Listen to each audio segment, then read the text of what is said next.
जबलपुर जिले में धान और गेहूं खरीदी केंद्रों पर गंभीर अनियमितताएं सामने आई हैं, जिससे सैकड़ों किसान भुगतान न मिलने से परेशान होकर कलेक्ट्रेट पहुंचे। जनसुनवाई में किसानों ने आरोप लगाया कि पूरे सीजन के दौरान खरीदी केंद्रों पर अव्यवस्था रही, तौल प्रक्रिया में गड़बड़ियां हुई और अन्नपूर्णा वेयर हाउस से जुड़े 300 किसानों को महीनों बाद भी उनकी उपज का भुगतान नहीं मिला। आर्थिक तंगी से जूझ रहे किसानों ने कलेक्टर से या तो भुगतान दिलाने या फिर उनकी उपज वापस करने की मांग की है। वहीं प्रशासन ने मामले की निष्पक्ष जांच और नियमानुसार कार्रवाई का आश्वासन दिया है, लेकिन यह देखना बाकी है कि किसानों को कब तक उनका हक मिलता है।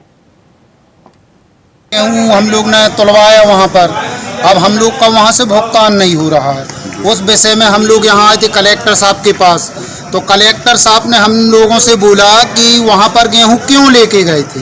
भाई वेयर हाउस खुले हैं वहाँ पर, तो हम लोग केंद्र खुले हैं, हम लोग वहाँ पर किसान लोग ले गए, स्लाइड में हो रही तो जाएंगे, गेहूँ ले गए, तो वहाँ से हम लोग का भुगतान नहीं हो रहा। अब हम लोग आए कलेक्टर साहब के पास, तो कलेक्टर साहब ने हम लोगों से बोला कि वहाँ क्यों ले गए। कितना गेहूँ था आपका? हमारा 101 कुंटल हमारा स्वयं का गेहूँ है और हमारे साथियों का है कम से कम 1 करोड़ों का मतलब है वहाँ पर लगभग 5000 कुंटल। कितने किसान परेशान? 300 लगभग 300 200 के लगभग। क्या चाहते हो आप, क्या चाहते हो? हम लोग ये चाहते हैं कि हम लोगों का भुगतान हो जाए, और यदि भुगतान नहीं होता है तो CCTV कैमरा जो लगे हैं उसमें चेक करके हम लोगों का गेहूं वापस दिया जाए। हम लोग ये चाहते हैं। नाम आपका? हमारा नाम हरिओम पटेल सिंगलदी।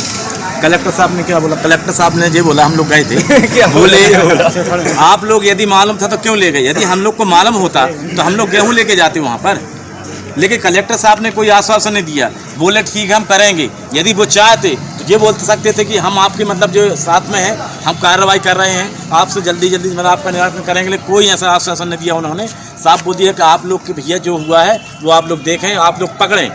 जो वहाँ का कौन था वो नाम, अमन पांडे जो था मेन आदमी, वो यहाँ से मतलब गोल है, जानकारी लगी शायद वो नेपाल में है वर्तमान में। तो कलेक्टर साहब से बात हुई है, बोले आप लोग पकड़ें उसको। आपका नाम बताइए? भैया जी पटेल सिंगलदी। हम लोग कहाँ जहाँ पकड़, एक मिनट खड़े रहना, वीडियो बना।